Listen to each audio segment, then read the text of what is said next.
In this video, I'll show you how to build a REST API with Replit Agent. First, sign into your Replit account and click Create REPL to start a new project. Once your workspace is ready, open the Agent panel from the right sidebar. Next, paste this prompt into Replit Agent and send it. Wait while the agent generates the complete REST API for you automatically.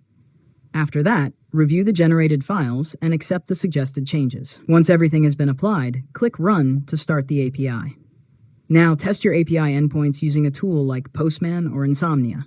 Verify that you can create, read, update, and delete data successfully. If you'd like to add more endpoints or additional features, simply ask Replit Agent to update the project. Finally, once you're satisfied with your API, deploy it using Replit's built-in deployment tools so it's available online and ready to use. And that's it. You've successfully learned how to build a REST API with Replit Agent. If you found this tutorial helpful, make sure to subscribe to Learn Mode Lab for more tutorials.